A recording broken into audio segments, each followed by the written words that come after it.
Fala pessoal, beleza? Rodrigo aqui, sócio da Facilita. E uma dúvida muito comum, pessoal, atendendo gestores de tráfego, é uma dor de basicamente entender como é o processo de migração de MEI para microempresa. Então, hoje, vários gestores de tráfego estão como MEI e tem essa dúvida. Então, se faz sentido para você, se você tem interesse nesse conteúdo, fique aqui comigo nesse vídeo. E pessoal, basicamente, se você quiser receber um diagnóstico gratuito ou abrir/desenquadrar a sua empresa conosco aqui da Facilita, primeiro link na descrição, entra em contato com a gente, que a gente vai te atender, tirar todas as suas dúvidas e aí podemos estar te ajudando.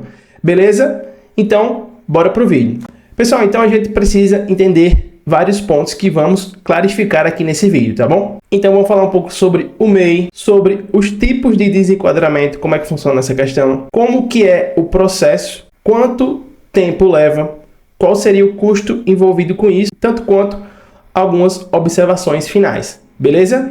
Então, o primeiro ponto que eu gostaria de esclarecer aqui para vocês, pessoal. Então, o gestor de tráfego, ele estar como MEI, como já falo em outros vídeos aqui, é uma gambiarra. Então, a ocupação de gestor de tráfego, ele não está dentro do MEI. Não existe um KNAI, a classificação da atividade como gestor de tráfego dentro do MEI. Então, acaba que sendo comum no mercado o gestor de tráfego ser MEI, porém, isso é uma gambiarra. Ele está correndo um risco, beleza? E tanto quanto estando nessa gambiarra, estando nessa situação, o MEI em si, ele só pode faturar, em média, R$81 mil por ano. Então, se ele excede esse teto, ele tem que ser desenquadrado, tá bom? Lembrando que hoje a Receita Federal também tem todos esses dados. Então, todas as movimentações financeiras que você faz, o Pix ajuda muito nisso, a Receita Federal tem acesso. Então, com certeza, ela fiscaliza e comumente desenquadra MEI para ME de forma automática. E eu vou falar isso no próximo ponto, beleza?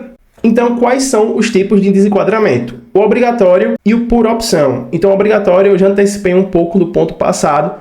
A Receita Federal entende que você tem uma movimentação superior aos 81 mil anual, vai lá e desenquadra a sua empresa. Então, você até corre o risco de ter que pagar um imposto sobre o valor excedido.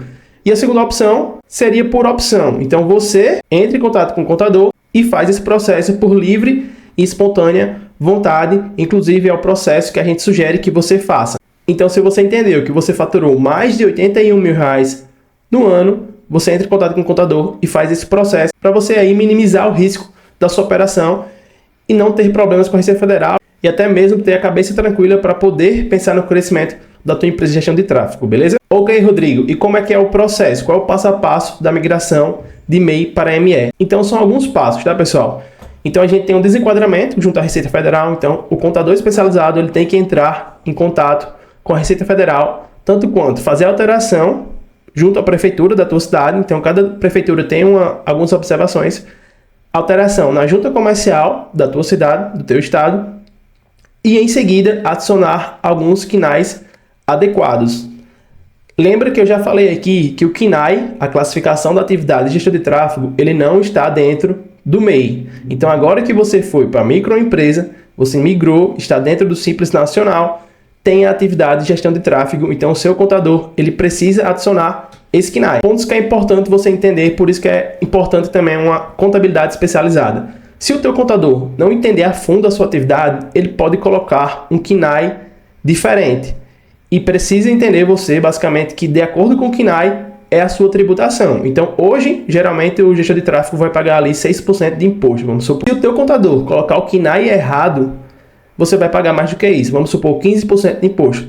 E eu tenho certeza que você não quer pagar imposto a mais. Então, é importante você se atentar a isso, tá bom? Depois disso, ele vai para a alteração da natureza jurídica da tua empresa e existem duas possibilidades. Se você não tiver sócio ou se você tiver sócio. Se você não tiver sócio, o natural é que o contador coloque a sua empresa como uma sociedade unipessoal. E como benefício, os seus bens da pessoa física não se estendem para a pessoa jurídica. Então, se você tiver algum problema, os seus bens da pessoa física, eles estão guardados, vamos falar assim. Tanto quanto se você tiver sociedade, se você tiver um sócio, MEI não pode ser sócio. Então, se você já tinha, é outro problema. Você vai para uma sociedade limitada e, de mesma forma, os seus bens ficam preservados. E, pessoal, eu coloquei esse tópico aqui para reforçar tudo isso. Essa é a importância de uma contabilidade especializada, uma contabilidade que entende realmente do teu negócio de gestão de tráfego. Então, se o contador ele não entender, ele for um contador genérico, você pode ter alguns tipos de problema, como eu falei ao longo do vídeo. Então, KNAI errado, imposto errado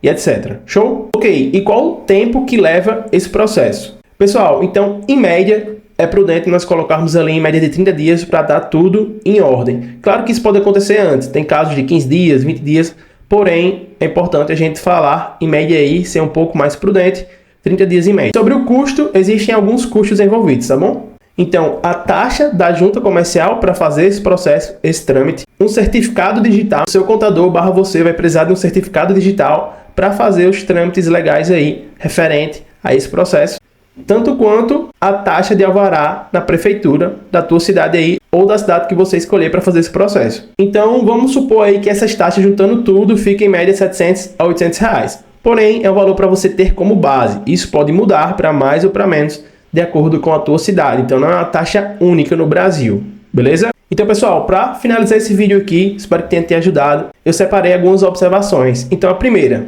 quando você era MEI, você não tinha uma razão social, a sua empresa não tinha um nome específico, basicamente era o seu nome e o teu CPF ali. A partir do momento que você vira microempresa, você vai definir o nome, fantasia, a razão social da sua empresa, beleza? Tanto quanto se você fizer o processo de desenquadramento de MEI para ME, você vai manter o mesmo CNPJ. E lembrando, para reforçar, se você é MEI, você não pode ter sócio. Então, a partir do momento que você virou ME, você pode ser sócio, ou se você quiser continuar sozinho, se for o seu caso, também é possível. Pessoal, então esse foi o vídeo de hoje, espero que tenha te ajudado de alguma forma, e como eu falei no início do vídeo, se você quer receber um diagnóstico gratuito, ou fazer esse processo de desenquadramento de MEI para ME conosco, com a gente aqui da Facilita, no primeiro link aqui, seja da descrição ou do comentário, vai ter o nosso site, você acessa, que vai ser um maior prazer te atender, tirar suas dúvidas para a gente bater um papo sobre como ajudar você.